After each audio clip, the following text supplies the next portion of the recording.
Glórias a Deus. Amém. Nós saudamos a todos com a paz do Senhor Jesus Cristo. Amém. Os amados presentes aqui na congregação. Não sei se está havendo, conseguimos ter transmissão ou não, mas de qualquer forma eu vou saudar, porventura estamos com um probleminha de transmissão, mas se alguém estiver conseguindo se conectar, né, você também, a graça e a paz do Senhor alcance a sua vida, a sua família, neste domingo. Amém, amados? Nós hoje pretendemos, se o nosso Deus permitir, concluir o livro que estamos estudando, Eclesiastes. Falta um pedacinho, né, nós estamos no capítulo 12, e nós vamos ler, convido os amados a ler a partir do 9 até o final. O versículo 9 até o final. Bem, Eclesiastes 12, do 9 até o final. Está aqui também projetado na tela. Bem, diz assim a palavra do Senhor. E quanto mais sábio foi o pregador, tanto mais sabedoria ao povo ensinou. E atentou, e esquadrinhou, e compôs muitos provérbios. Procurou o pregador achar palavras agradáveis, e o escrito é a retidão, palavras de verdade. As palavras dos sábios são como aguilhões e como pregos bem fixados pelos mestres das congregações, que nos foram dadas pelo único pastor. E, demais disso, filho meu, atenta, não há limite para fazer livros, e o muito estudar enfado é da carne. De tudo o que se tem ouvido, o fim é: teme a Deus e guarda os seus mandamentos, porque este é o dever de todo homem. Porque Deus há de trazer a juízo toda obra e até tudo o que está encoberto, quer seja bom, quer seja mal. Amém? Até aqui, vamos orar. Senhor, nosso Deus, nosso Pai querido, nesta hora nós oramos a Ti, pedindo, ó Deus, a assistência do Teu Santo Espírito, ó Deus, que nós como homem não venhamos a atrapalhar nada, mas que Teu Espírito, ó Deus, fale aos nossos corações, pois Ele é o único que conhece, como Deus, as necessidades de cada um de nós, que Tu estejas agindo, operando, nos ensinando. Que graça e misericórdia sejam abundantemente derramados sobre o Teu povo, Senhor. Nos abençoa nesta manhã. Oramos em nome do Teu Filho amado, nosso Senhor e Salvador Jesus Cristo. Amém. Os irmãos podem, né, se assentar, bem?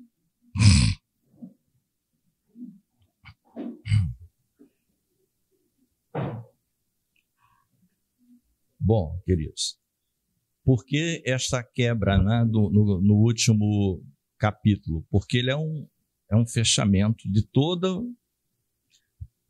uma fala que o pregador, né, o que a gente viu desde o comecinho, que é algo de difícil tradução, chamado de Kohelet, o pregador da Assembleia, vem falando. Os irmãos observam que lá no início do livro, já no segundo versículo, ele vai abrir, né, o segundo versículo dizendo: vaidade de vaidade, tudo é vaidade.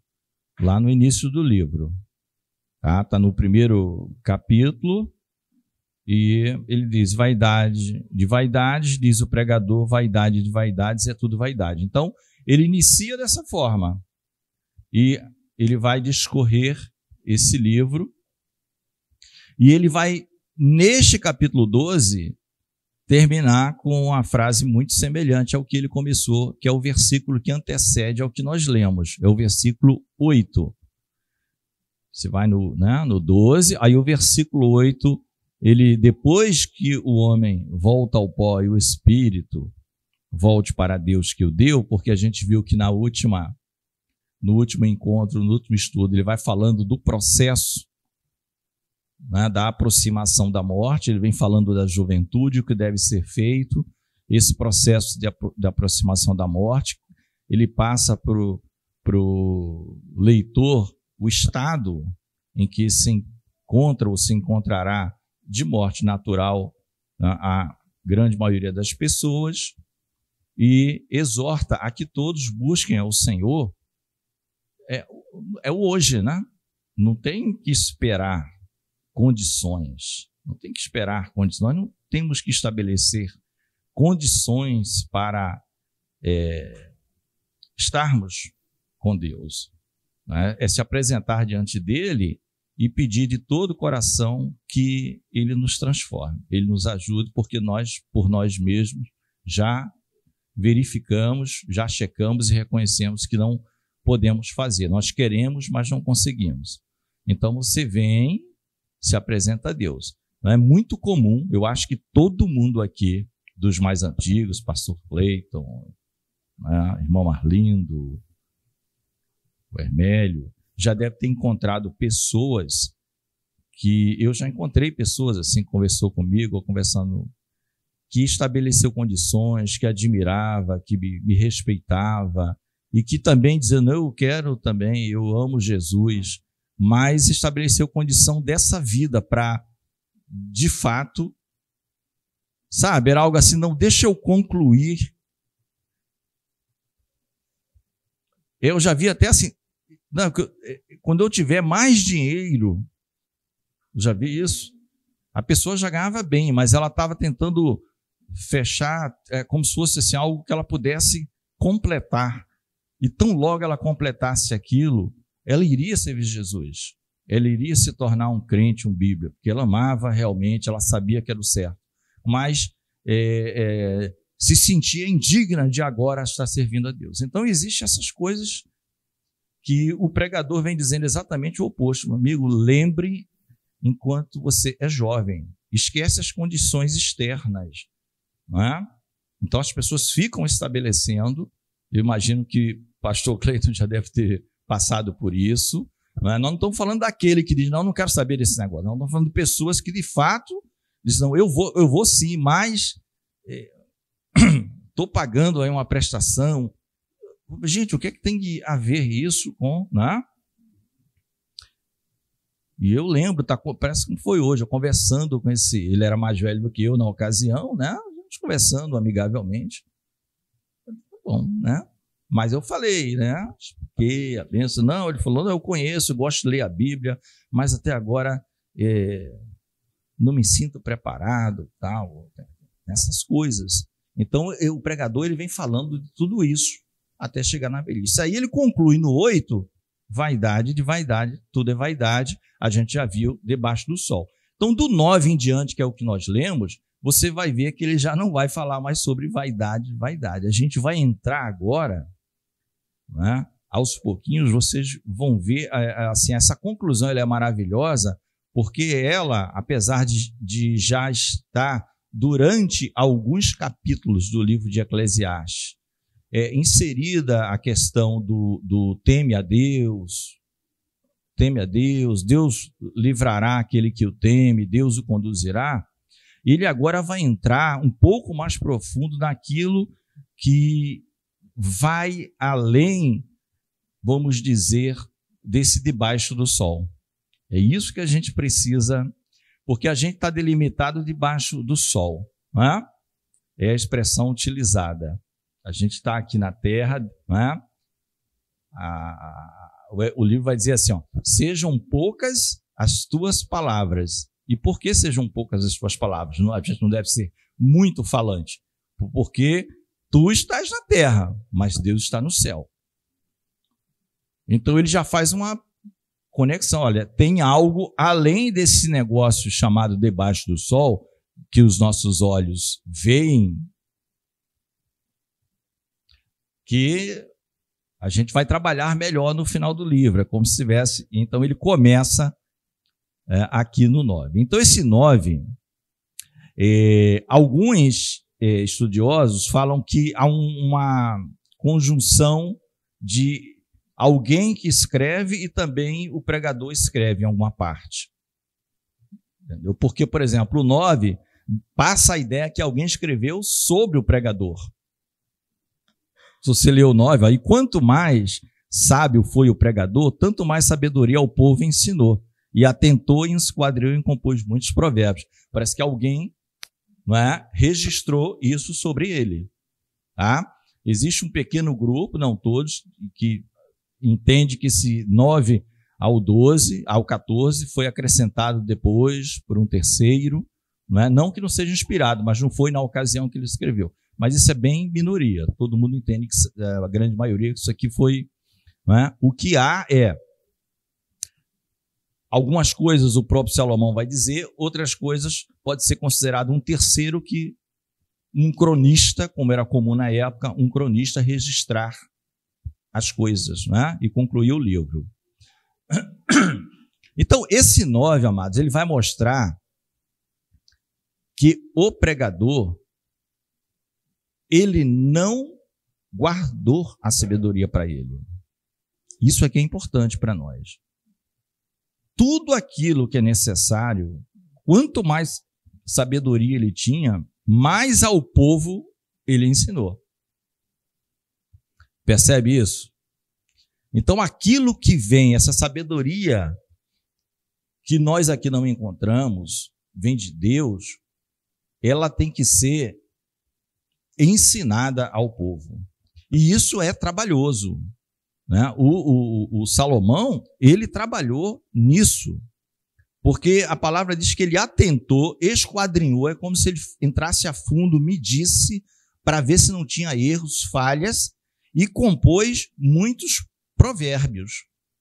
E nós sabemos que os provérbios, em sua grande maioria, quase na sua totalidade, também eles são de Salomão. Lá no finalzinho tem Agur, tem... Rei Lemuel, mas aí o grosso é Salomão, os provérbios de Salomão. Então tudo isso foi ensinado, Eclesiastes, profissões sapiensais, tudo que é relevante foi ensinado. Quanto mais sábio, conhecimento, ele compunha os provérbios e ensinava ao povo. Provavelmente ele já tinha feito isso. Isso aqui é um registro de que essa sabedoria dele não foi retida. O livro de Provérbios é um livro que ensina demais a gente a tomar decisões, a se comportar nessa vida. São pequenas, e muitas, a grande maioria, fácil de entender. Tem umas mais difíceis. Você precisa, às vezes, fazer analogias, porque existem situações que ele vai falando de um jeito, tá? Então, esse 9, ele para com a questão da vaidade e começa a entrar em outros, vamos dizer, meio que é a conclusão realmente. No 10, ele vai dizer o seguinte, olha, procurou o pregador, pode ser um terceiro falando sobre esse, achar palavras agradáveis e o escrito é a retidão, palavras de verdade. Isso aqui é muito interessante, porque palavras agradáveis, amado, aqui não tem o sentido assim, eu vou falar para o interesse, o que o povo quer ouvir, vamos dizer assim. Não, ela está vinculada à palavra verdade. Então, as palavras agradáveis são palavras que trazem benefício para o ouvinte. Essa é a boa palavra. E agradáveis também no sentido de entendimento. Ele não foi, vamos dizer, um nome que se usa quando se escreve muito complicado, prolixo. Uma pessoa prolixa é a pessoa que, para dizer que vai te encontrar amanhã às 10 horas, provavelmente ninguém vai entender. Só na cabeça dele. Entendeu? Mas ele vai dizer, se você extraiu, está dito ele vai te encontrar amanhã às 10 horas em tal lugar. Mas você vai ter que chamar um doutor em letras para o que é que ele realmente está... Não, ele está dizendo que vai te encontrar amanhã às 10 horas. Onde é que está escrito? Aqui. É o prolixo.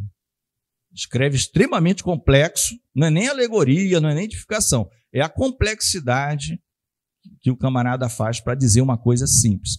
Então, o escritor está dizendo que o pregador, ele procurou achar até a palavra que iria registrar tinha que ser agradável. Não era escrito de qualquer forma. Você percebe isso? Não é colocada de qualquer forma, né?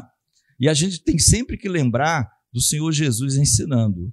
Você vê que o Senhor Jesus, ele enalteceu Salomão no sentido da sabedoria, quando ele diz assim, eis que está aqui quem é maior que Salomão.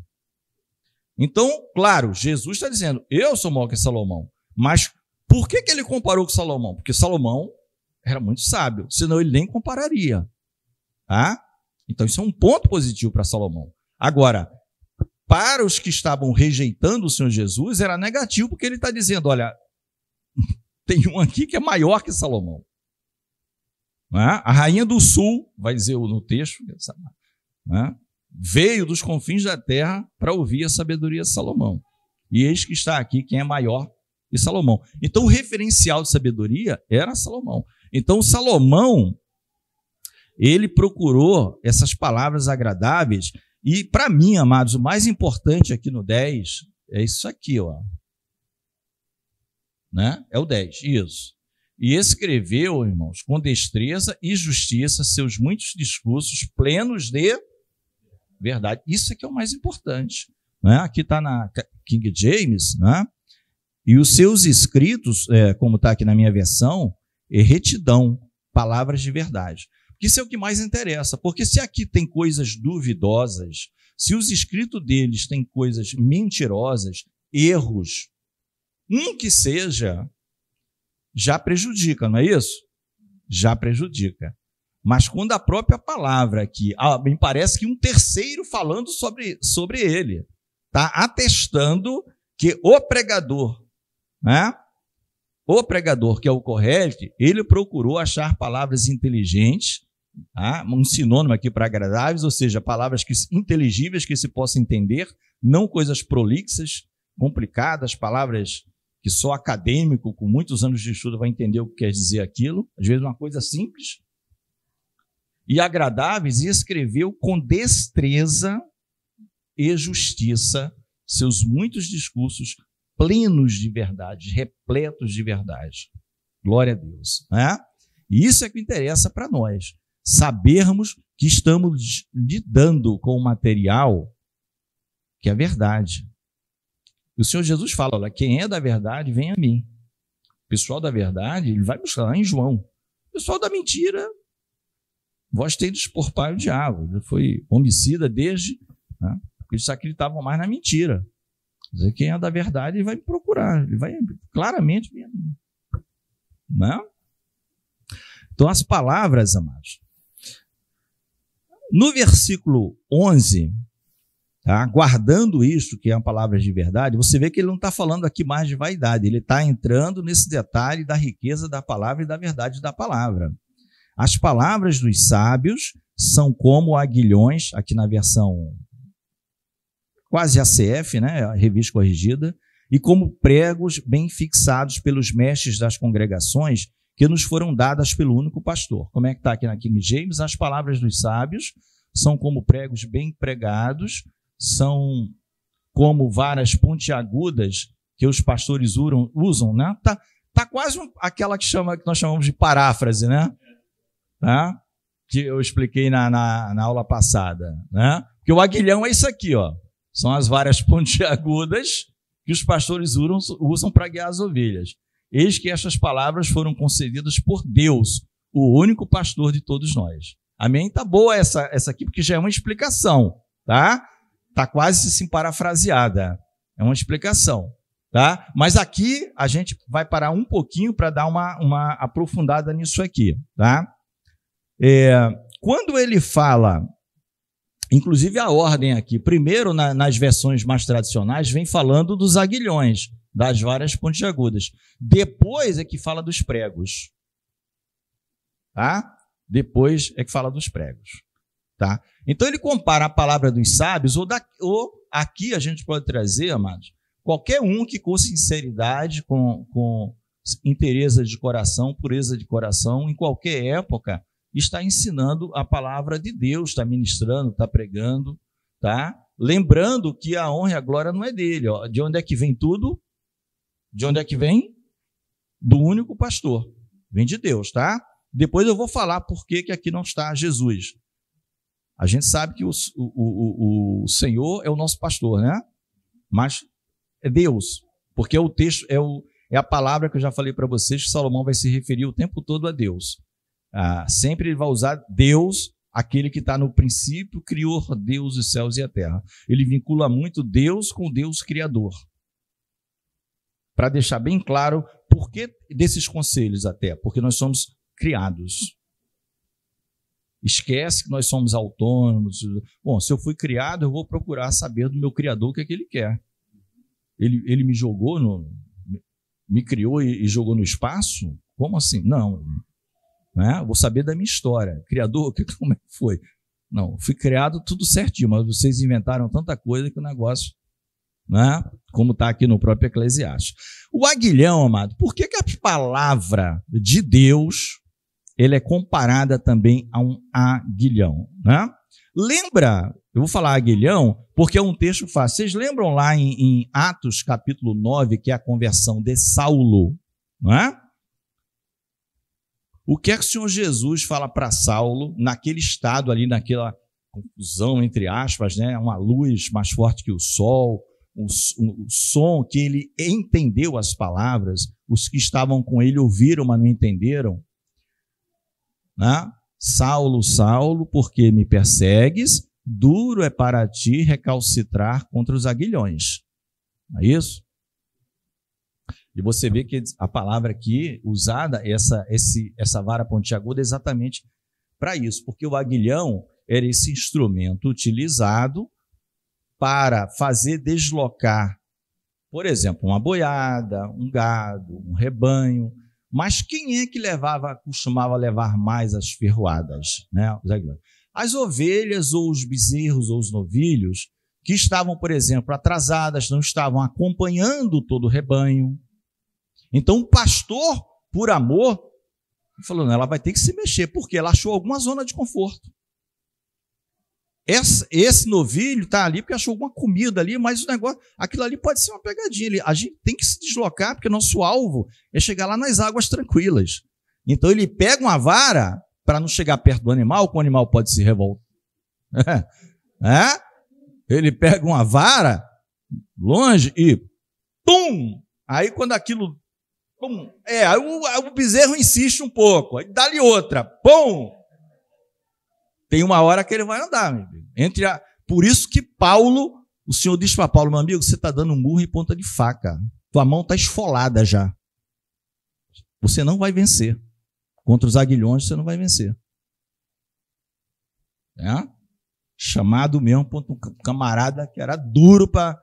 É duro, eu vou mostrar o quanto vai sofrer por amor do meu nome e do Evangelho.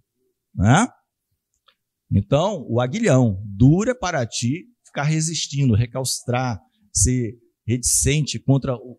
Né? Então, teve que ser na base do aguilhão. Então, a palavra, ela tem esse efeito às vezes na nossa vida. Nós estamos bem parados no seu caminho e tem uma palavra, um dia, né? Desde que seja... Lembre que Eclesiastes fala muito do sábio e do tolo, o tempo todo. Se for a palavra do sábio, ele qualifica aqui, não é qualquer palavra. A palavra proferida pelo sábio, ela pode, a depender da sua situação, ser usada como um aguilhão. É aquela pontadinha para você se juntar, né? Você vê que às vezes o pastor vai ver, o pastor, estou falando literal, ali, de um campo, de novilhos, de bezerros e tal, que aquele animal, além de novo, ele está um pouco afastado por algum motivo e tem predadores por perto. E ele pode ser uma presa. Então ele vai lá, primeiro vai falar com a voz. Tal. E o cidadão lá não anda, o novilho fica prendendo, ele vai dar as ferroadas. E aí vai juntando e conduzindo. Amém? Então, essa é a ideia que a palavra que vem, né, da boca do Senhor e é transmitida por seres humanos mortais, tem esse propósito também, tá? Um dia vai servir para uns, um dia vai servir para outros. Sempre ela vai ter essa utilidade. Mas o que as ovelhas, nós como ovelhas do Senhor temos que entender é que isso é feito para nos machucar ou para estarmos juntos caminhando para as águas tranquilas, né?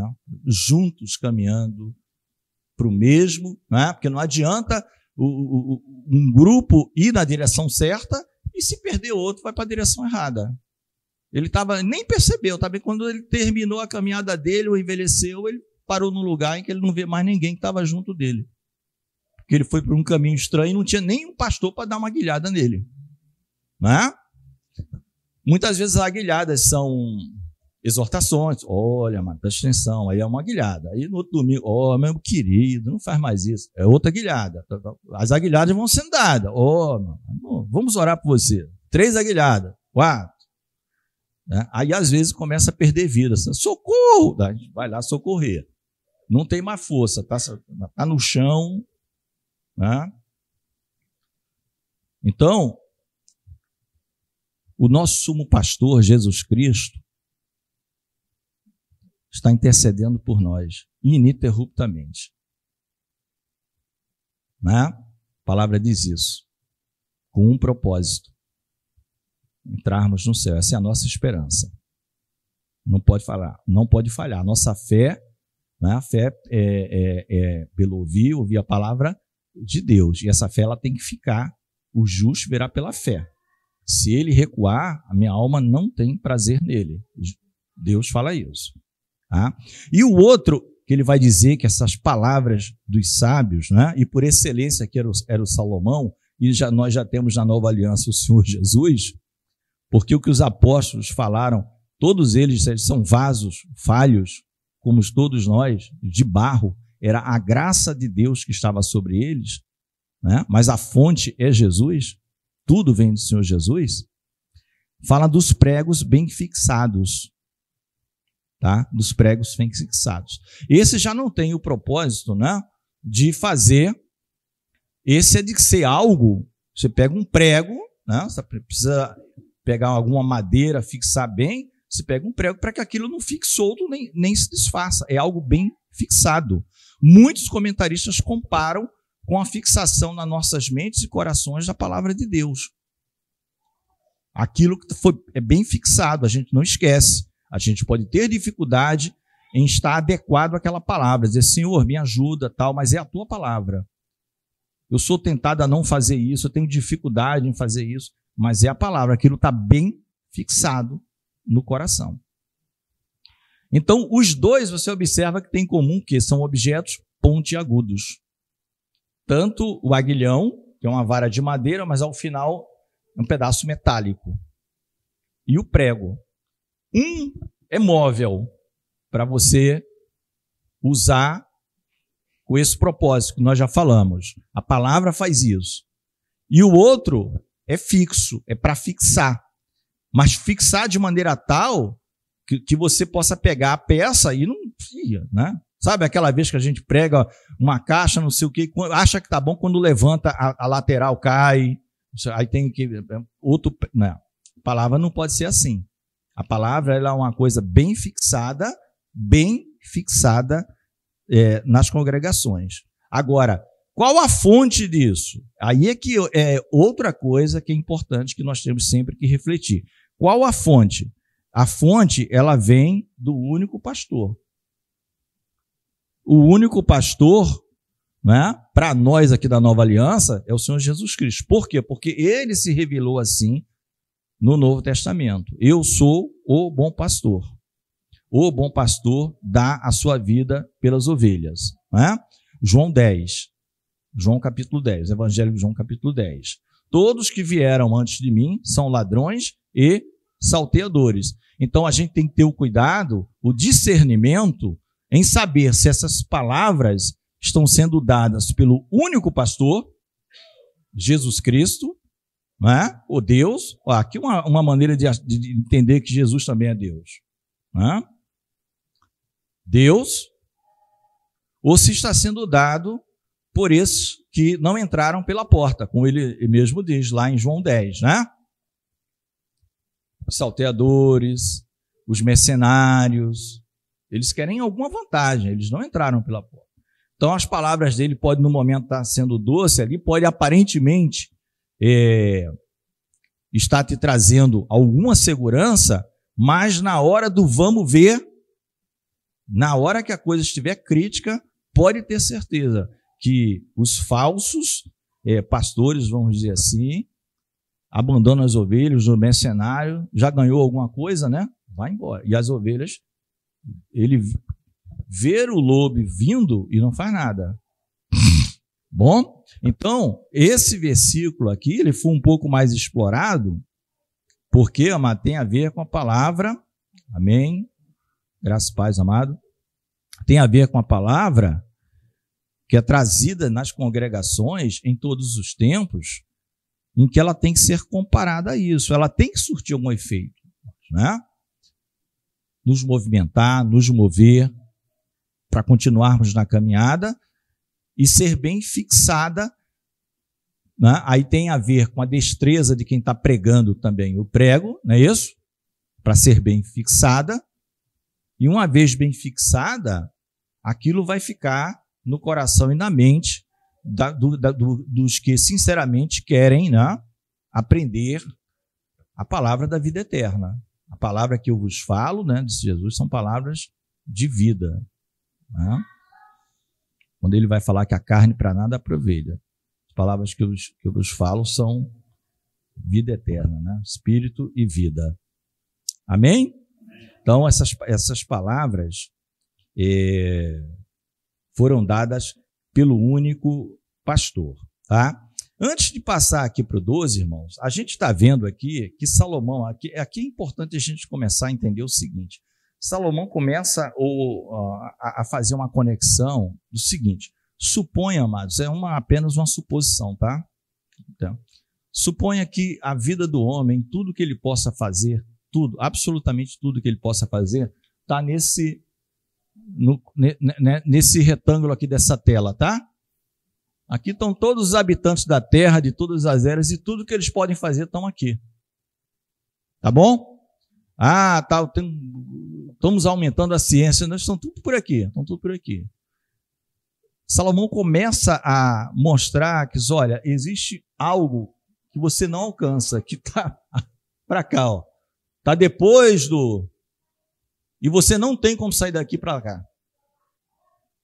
Olha onde está o pontinho aqui, ó. Está no teto. Ele começa a enfatizar mais essa conexão. Olha, a vaidade debaixo do sol, ela é assim quando a gente principalmente só olha para este mundo.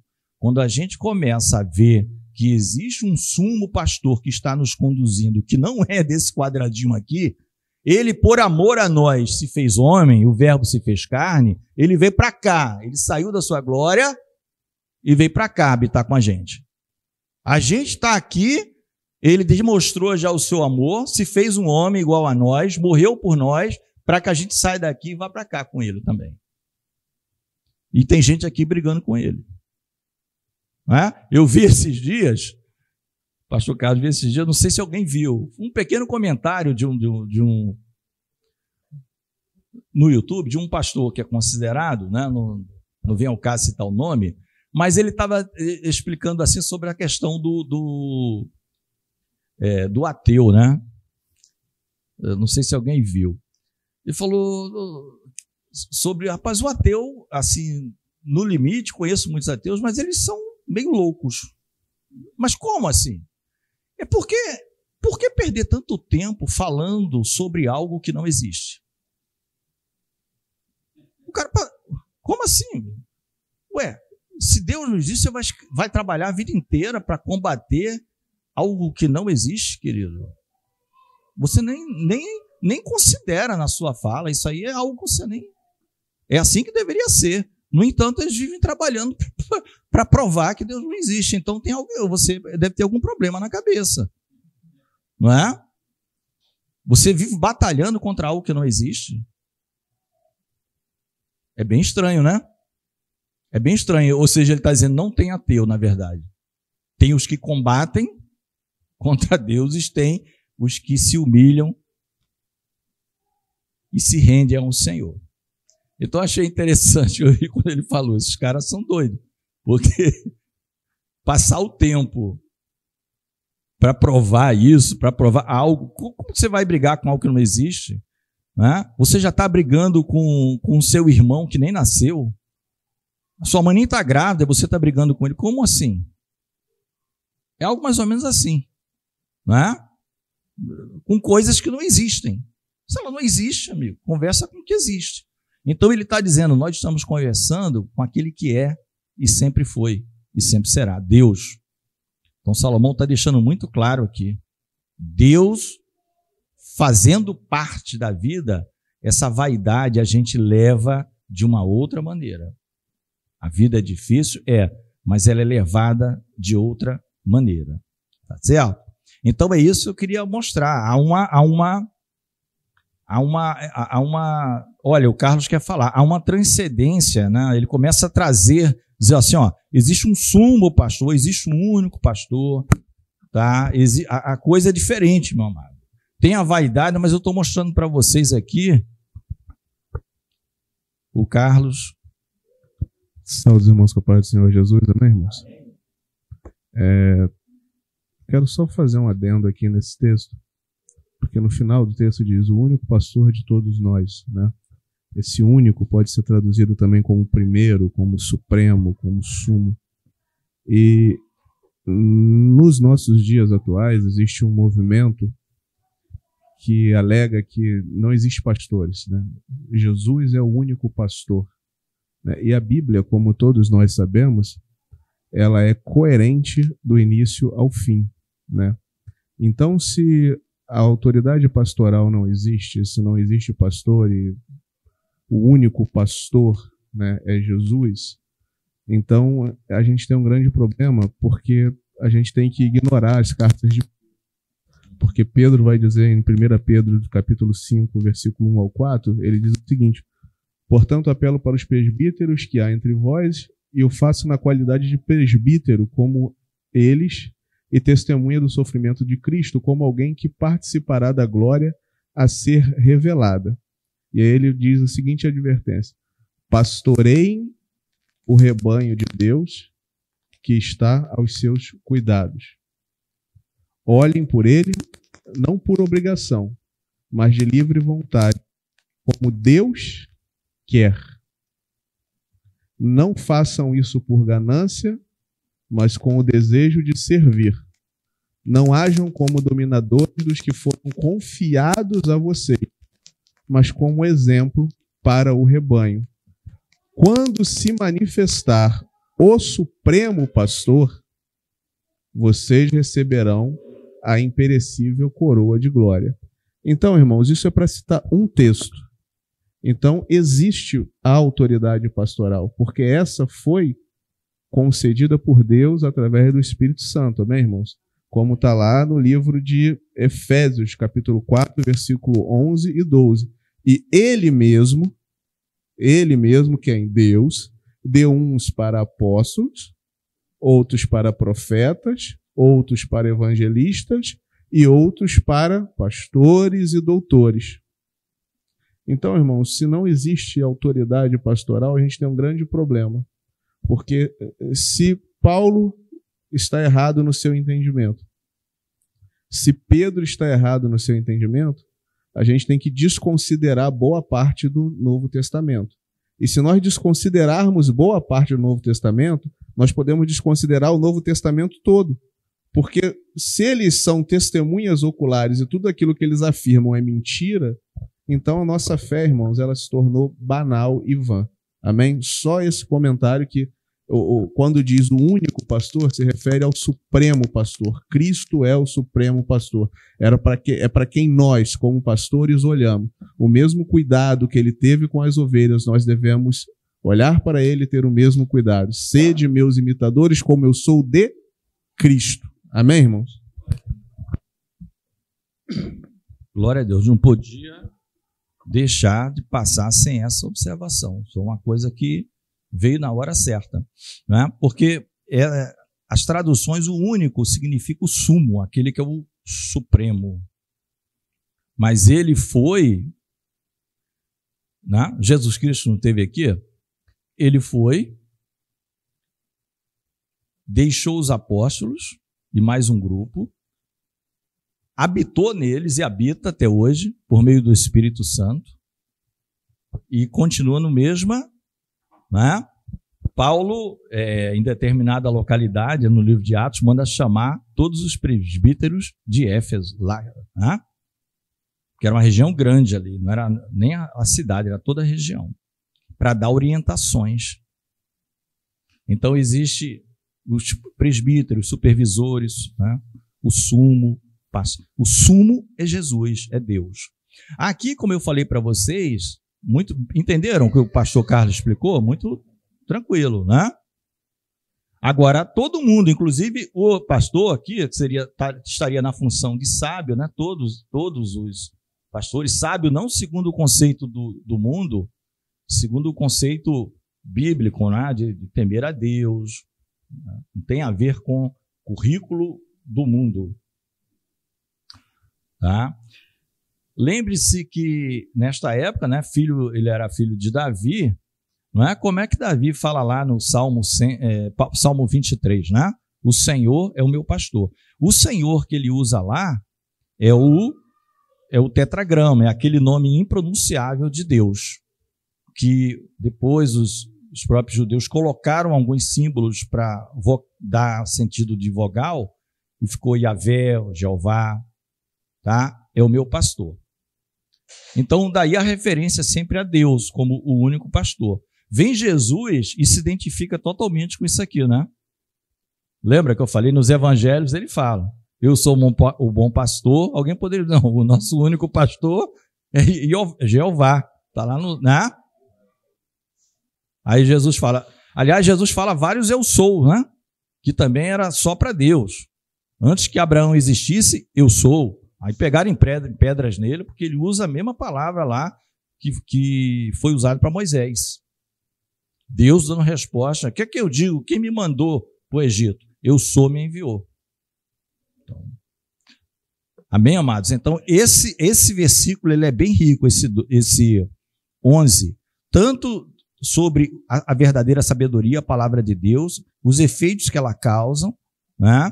E sabendo que tudo é dado pelo único pastor. Por isso que o homem não tem glória, não tem nada disso. O homem tem, vamos dizer assim, a honraria, né, como eu falei para vocês, de estar trabalhando no corpo de Cristo. Né? Aí eu até, de vez em quando, eu dou o exemplo lá do Corá, né? Que Moisés, Corá da Tâmara, Moisés fica abismado, porque falou, rapaz, você é um levita. Você foi... Assim, é um negócio muito nobre. Você foi escolhido de todas as tribos, a sua tribo foi escolhida como única. Só vocês que montam o tabernáculo, desmontam, levam os utensílios. Ninguém pode tocar, que é fulminado. Você acha isso pouco? E vem se rebelar contra mim. É um negócio espantoso. Amém, queridos? Essa colocação aí do irmão é importante, para mostrar que os apóstolos já estavam dizendo que haveria supervisores, né, no rebanho de Deus. Mas a fonte tem que ser Jesus, nosso sumo pastor. Amém? E demais disso, filho meu, atenta, não há limite para fazer livros e o muito estudar enfado é da carne. Esse versículo também, ele tem mais de uma interpretação e nenhuma delas está errada. Depende da ótica que a gente observar, tá? Atentai, pois, filho meu, a mais este conselho. Não há limite para se produzir livros e estudar demasiado faz o corpo todo ficar exausto. Aqui, primeiro, na literalidade, é uma verdade, ok? No literal. O trabalho de pesquisa, de estudar, tal, ele deixa o corpo tão cansado, talvez mais do que alguma malhação de academia aí. É um negócio extremamente cansativo, né? Vocês já viram em prova de vestibular, né, Enem, todo mundo com uma barrinha de chocolate. uma ou duas, porque dá baixa na glicose, né? E as células são alimentadas pelo açúcar, não açúcar refinado, não deveria, mas açúcar das frutas e o sal. É cloreto. Por isso você vai para o soro, tem soro glicosado e o soro cloreto de sódio. São os dois básicos. Aí você começa a sorrir. Poxa, eu estou bem. É porque está chegando na célula sal e açúcar. No soro glicosado e tem o soro cloreto de sódio, que é o sal. Para o camarada abrir os olhos, que ele já está moribundo, morrendo, né? Então, quando você está estudando, você queima uma substância chamada fosfato, que vem do fósforo no cérebro. Queima muito fosfato. Você se repor. Tá? Então, no literal, tem esse entendimento. Então, tá fácil. Não há limite. Agora, vamos lá. Por que não há limite? Porque ele já mostrou no livro de Eclesiastes que nós não conseguimos atingir nunca o tudo. E nem vamos. Então, sempre tem campos para pesquisar. E mesmo o campo que você pesquisa, cada vez que você acha, você descobre que sabe menos. E que precisa descobrir 100 vezes mais. E vai, não é isso? Isso não tem limite. Mas existe uma observação de alguns autores que eu achei bem importante, que é, olha, Salomão está dizendo o seguinte: filho meu, olha só, é como se fosse um pai falando para o filho. Como você sabe, de tudo que eu já expliquei, né? Eu mesmo, Salomão, né, experimentei de tudo. Pesquisei de botânica, pesquisei dos animais, né, pesquisei sobre a música, as finas músicas, pesquisei sobre o comportamento humano, pesquisei tudo. Então, esse não há limite para se produzir livros cuidado no excesso de leitura também, no sentido de tem muita coisa, principalmente na época de hoje. Houve um período que você contava o número de livros lançados, por exemplo, no Brasil. Por exemplo, estou falando do Brasil. Foram lançados de tudo que é matéria que você imaginar. Falando de igreja, não. De igreja, então, às vezes era 2 livros. Saíram 2 comentários de Bíblia. Hoje em dia deve sair 2 por cada minuto, 3. E-book, entendeu? O tempo todo. Você tem trilhões de folhas. Então, amado, cuidado. Primeiro que pode cansar. Cansa. Segundo, você pode estar bebendo da fonte errada. Então, existem comentaristas que fazem esse alerta. Que você pega, é um conselho. Como não há limite para se produzir livro, além de cansar teu corpo, você pode estar tendo acesso ao que não interessa. Eu lembrei muito daquela passagem que Paulo fala o quê? Retende o que é bom. Tem muita coisa, né? Não extingais o espírito, né? Não desprezeis as profecias, mas retende o que é bom. Retende o que é bom. Tá? Tem livros assim que eu já comprei de um pastor, de outro, que no final eu falei, não, como eu não gostei, achei que tem tanta coisa errada, eu não vou dar para ninguém. Eu vou rasgar e jogar fora. Rasguei e joguei fora todo, triturei, não vou dar para ninguém. Se não serve para mim, por que vai servir para o outro? Pode falar, Carlos? Eu costumo sempre aconselhar as pessoas, principalmente que estão começando, a primeiro pegar intimidade com a Bíblia. Não é? Porque é o seguinte, irmãos, quando você vai ler algum livro ou algum comentário, se você não tem uma base, você tem uma tendência a assumir aquilo tudo como verdade. Não que isso também não aconteça com as pessoas maduras, mas aqueles que são mais maduros, que já têm mais um contato com a palavra de Deus, é uma base mais firme para contrapor aquilo que está sendo apresentado, né? Então, assim, você tem de onde você partir. Você fala, peraí, é estranho, né? Isso está estranho. Não é bem assim que eu já li aqui no livro, não é bem assim dessa forma que está colocado. Então, esse é um ponto, né? O segundo ponto é que hoje, né, e aí trazendo aqui para a nossa realidade diária, nós somos bombardeados a todo momento por conteúdo, sabe, irmãos? E isso é algo que tem falado muito ao meu coração, que como igreja eu acho que a gente precisa fazer esse alerta, né?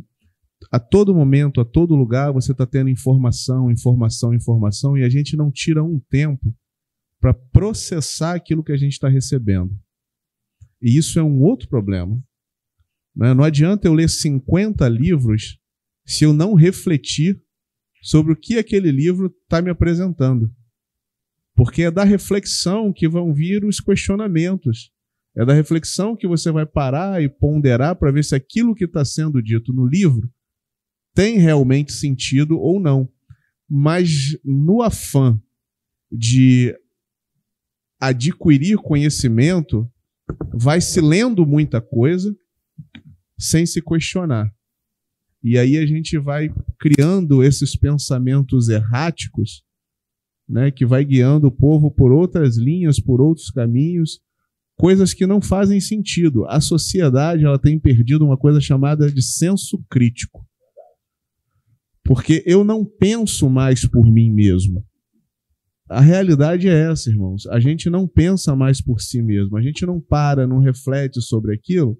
E a gente tem uma tendência, se eu quero saber alguma coisa, eu boto no Google.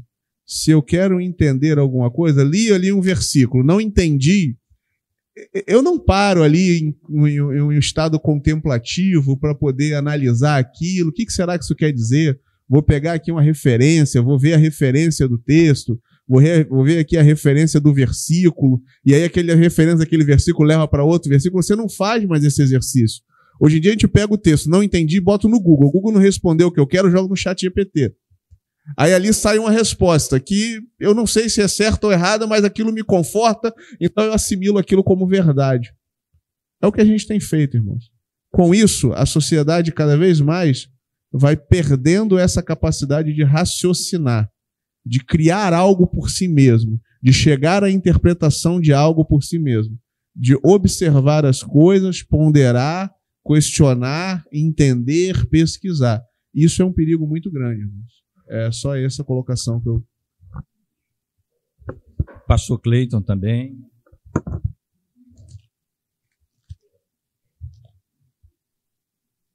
Graças e paz, irmãos. Aproveitar esse gancho do pastor Carlos, porque eu já li a Bíblia toda algumas vezes. Porém, hoje eu tenho um pensamento um pouco diferente da forma como eu pensava. Que às vezes a gente recebe aquele programa anual para você ler a Bíblia em um ano. Aí eu faço a seguinte pergunta: por que eu tenho que ler a Bíblia em um ano? Essa é a primeira pergunta que eu faço, que eu fazia para mim. Tá, tudo bem, mas se eu ler a Bíblia em um ano e meio, eu vou ser prejudicado em alguma coisa? Se eu ler a Bíblia em 2 anos, eu vou ser prejudicado em alguma coisa? A questão toda que a palavra de Deus nos coloca é que nós não devemos e não podemos deixar de ler a Bíblia. Esse é o ponto. A meditação ela tem que ser diária. Agora, aproveitando esse belo gancho aí do pastor Carlos, esse é o ponto. Quando eu entro naquela vibe, de uma leitura planejada, em um tempo X qualquer, eu perco, isso aí é notório, é claro, eu perco a qualidade da minha leitura. Por quê? Porque entra essa parte da meditação. Quando eu aprendi isso, eu vou dizer que isso funciona para mim, tá? Já funciona para mim já há algum tempo. Eu entendi que eu posso ler a Bíblia e por muitas vezes, inúmeras até, Deus me parou em um texto 1 semana. Eu só meditando ali, e a coisa não parava de fluir, não parava de fluir, eu não posso sair daqui, está tendo coisa, está acontecendo coisas. Então, assim, essa parte do que o Carlos colocou, de nós pararmos naquele momento e tentarmos entender o texto, porque a Bíblia ela tem vários contextos, não somente o contexto que está ali, né, da leitura, mas existem outros contextos que para você entender aquilo ali, você tem que ter noção. E aí vem o trabalho de pesquisa, tá? Que é o contexto social, contexto econômico, porque tem várias afirmações e vários ensinamentos ali que você precisa desse conhecimento, senão você não absorve, tá, o porquê daquilo. Por que Jesus manda Pedro, por exemplo, ir lá tirar uma moeda da boca de um peixe para pagar o imposto dele, de Pedro e de Jesus. Só que a moeda que foi tirada, ela era o valor maior do que o imposto devido. Então existe uma série. Por que Jesus faz isso? Por que não sai a moeda certinha, né, a moeda do tempo? Então a gente começa a entender algumas coisas, começa a buscar, e Deus começa a te falar, e Deus vai te falando. E se eu entro num plano de leitura, tá, eu vou ficar perdendo essas coisas. Às vezes Deus quer falar com você, mas não, hoje eu tenho que ler 5 capítulos, está aqui, tá? E você vai ler. Vai aprender alguma coisa? Vai aprender, mas não vai aprender tudo que deveria. Essa é a minha observação. Amém, irmãos? Veio aqui a contribuição do pastor Carlos, pastor Cleiton. Para o seguinte, amados, no 13, tá? Já estamos quase terminando. De tudo que se tem ouvido, não é? Observa aqui, ó. Agora, já que se disse tudo, eu queria comentar só um pouquinho sobre isso aqui. Isso aqui também, a maioria dos comentaristas disso aqui, ele está dizendo que isso não é uma coisa exclusiva assim do livro de Eclesiastes. É um sentido de que realmente tudo que era preciso dizer de relevante, mesmo sendo escrito lá naquela época, foi dito. Tudo. Se você ler o livro de Eclesiastes, você vai ver que ele ataca várias frentes. Então, hoje, como o pastor Carlos falou, né, inúmeras fontes de informações que não dá tempo sequer da pessoa processar, mas aquilo acaba fazendo um efeito na mente da pessoa, vai ficando, vai acumulando, não é? Então, é muito importante esse de tudo, porque é tudo mesmo que importa. Está na Bíblia. De tudo que se tem ouvido. Então, hoje, o mundo vive principalmente de novidades. Toda hora tem uma novidade. Né? O novo não sei o quê, a nova descoberta. Está tudo certo. Mas isso não pode afetar, amados, o conhecimento da verdade aqui. Lembre-se que o pregador se esforçou para falar palavras agradáveis e são palavras de retidão e verdade. E Jesus falou: eu sou o caminho, a verdade. Então, às vezes, você está pegando penduricalhos que só vai pesar na sua mochila na caminhada para o céu, e a mochila não entra no céu. É só um peso que você está botando nas costas. Tá? Então, é de tudo mesmo. Qual é a suma? Ou seja, espremeu tudo. Teme a Deus e guarda os seus mandamentos. Aqui ele vai falar pela primeira vez sobre guardar mandamentos. Ele vem falando de teme Deus no meio. Agora ele junta as duas. Tá? Porque temer a Deus, né, eu já o reconheço, é por isso que eu falei, ele está conectando terra com céu e céu com terra. É uma parte assim, ó, sair debaixo do sol. Eu preciso que vocês debaixo do sol entrem e comecem a pensar nas coisas do alto, como diz o apóstolo Paulo. Teme a Deus, hein? Ele está no céu. E guarda os seus mandamentos. Os mandamentos é sinônimo para palavra, tá? Palavra tem vários sinônimos, principalmente no Antigo Testamento.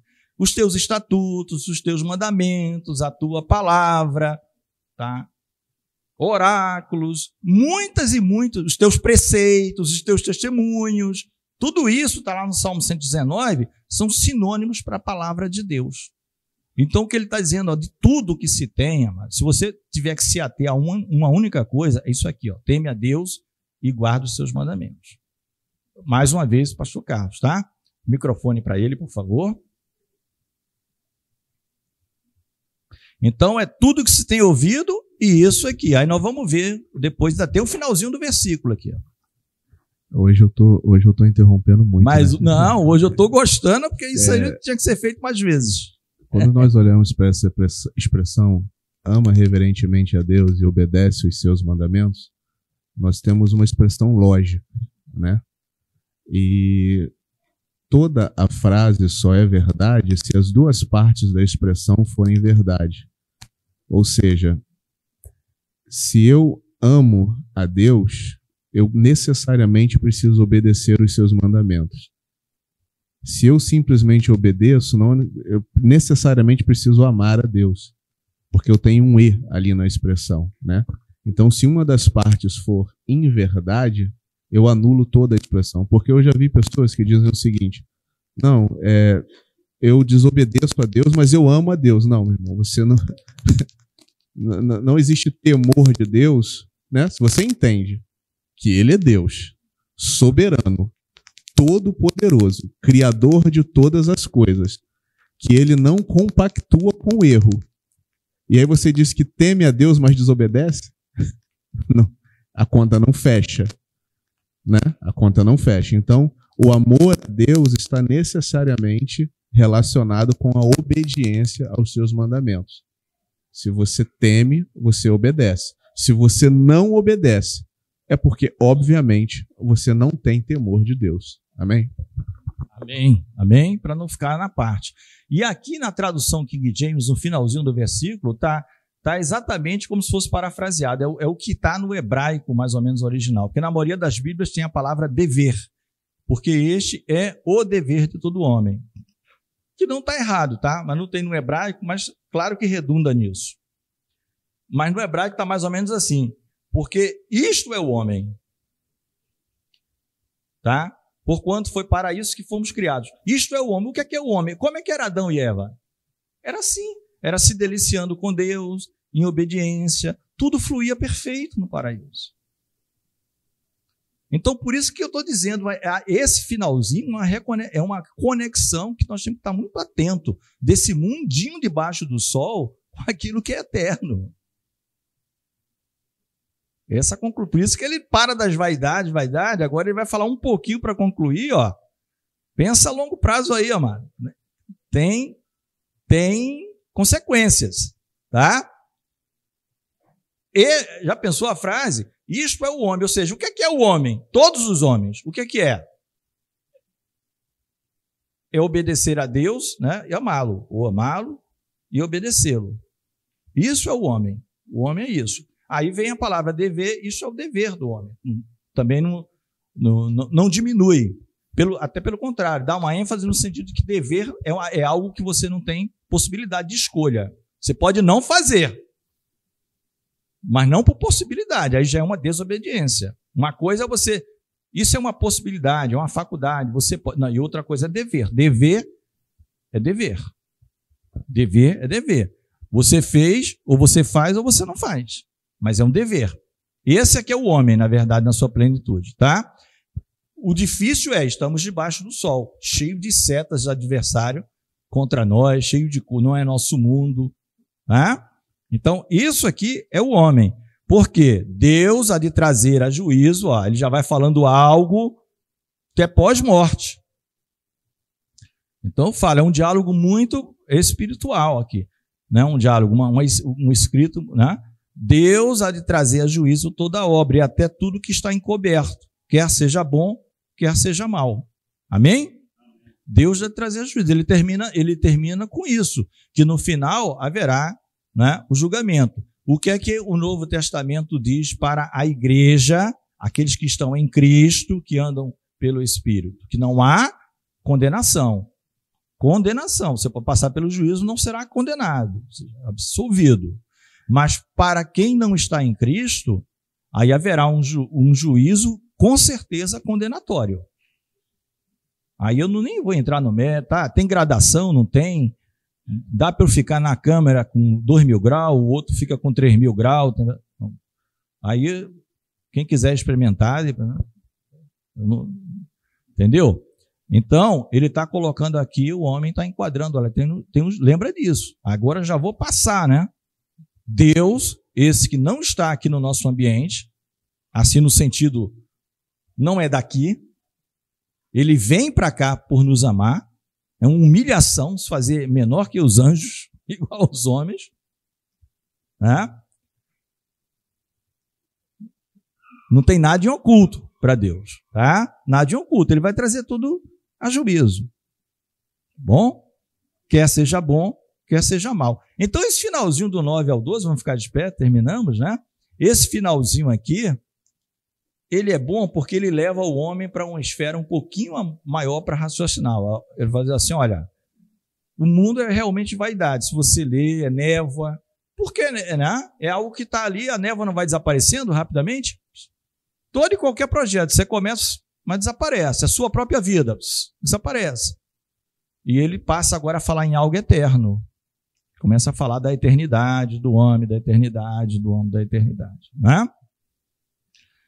Então, o livro terminou.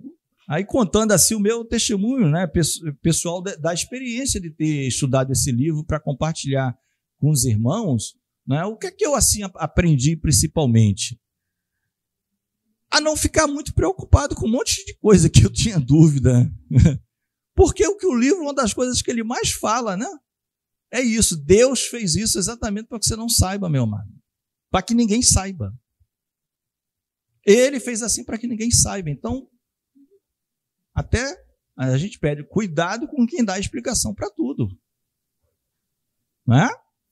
Cuidado, porque se é por fé, não é por vista, né? Se é por fé, não é por vista. Não é? O que nós temos, sim, nós não somos uma fé cega. Todos têm experiências com esse Deus que nós não vemos. Durante a caminhada, são muitas e muitas experiências individuais de Deus falando com você, de coisas que você sabe só pode ter sido a mão de Deus. Não é? Ele vai se revelando assim para os homens, para as pessoas, esses milagres, essas coisas, todos os dias. Todos os dias. Mas esse livro trouxe muito para mim esse tipo de coisa. Não, Deus fez isso exatamente para que o homem não saiba se vai ser bom ou mal o que vem depois. Ah, mas eu sou crente. Não. A regra é, teme a Deus, seja sábio. Essa é a regra. Mas não há garantias necessariamente que nesse período seu de sabedoria será um tempo bom, porque a gente viu que há tempo para tudo. Você pode ser um sábio que nasceu em tempo de guerra, que durou 40, 50 anos da sua vida. Um período em que seu país ficou um caos. Você, eu era sábio, temente a Deus, não podia estar passando por isso. Não, isso não existe. Quando a gente lê Eclesiastes, a gente começa a entender essas coisas. Não é? A gente começa a se, vamos dizer assim, a estar mais com o pé no chão, tranquilo, saber que tudo passa. E que, de certa forma, é bom que a nossa vida passe. Porque nós não esperamos aqui. Não é? Se a gente espera em Cristo só nessa vida, somos os mais miseráveis dos homens. Os mais miseráveis. E aí eu acho que ele não está falando nem entre os crentes, é da humanidade. O camarada conhece Cristo, conhece o porvir, sabe que pela ressurreição do Senhor o evangelho é pregado, senão não valeria a pena ter pregação do evangelho. Paulo fala isso, mas ele ressuscitou, está vivo e reina para todo sempre, né? Então, esse livro de Eclesiastes me deu essa sim, aprofundamento nesta visão de muita coisa. Já li, sempre li, meio de cara feia. Falei, poxa, não tem solução, não tem saída para cá, não tem saída. Poxa, mas qual é a resposta? Aí a gente descobre, porque não é para você saber. Não é para você se preocupar. Isso faz com que a nossa fé aumente. A gente tem que confiar mais no Senhor. Confia no Senhor, porque Ele não erra. O pensamento dele é mais alto que o nosso. É diferente dos nossos pensamentos. O livro de Eclesiastes ensina muito isso. Muito isso. A grande verdade é essa. Deus está nos céus, estamos na terra, né? Sabemos por que estamos aqui, né? A nossa queda, a vaidade, tudo isso. Mas como é bom saber que a gente não sabe as respostas de muita coisa, nem a gente, nem ninguém. E que foi Deus que quis assim. Ponto. Né? Vamos orar? Terminando, colocando esse período. Senhor Deus e Pai, nós glorificamos e bendizemos o Teu nome por ó Deus, por esta conclusão do livro de Eclesiastes, ó Deus, que a mim particularmente me enriqueceu muito na caminhada na fé, me acrescentou particularmente, Senhor, muita paz, ó Deus, em saber que Tu tens o controle de tudo, Tu estás olhando. Nós não sabemos muitas e muitas coisas, mas sabemos que Tu és um Deus fiel à Tua palavra, a tudo que Tu tens prometido, ó Deus, e que Tu amas o homem a trazer da Tua eternidade, ó Deus, a Tua palavra, a trazer aqui para morar conosco por um período Teu Filho que se fez carne, o bom pastor que deu a vida pelas ovelhas, para que elas tivessem vida eterna. Nos dá, Senhor, um intervalo abençoado e já nos prepara e nos capacita para a ministração da Tua santa palavra. Nós oramos agradecidos em nome do Teu Filho amado Jesus. Amém, Senhor.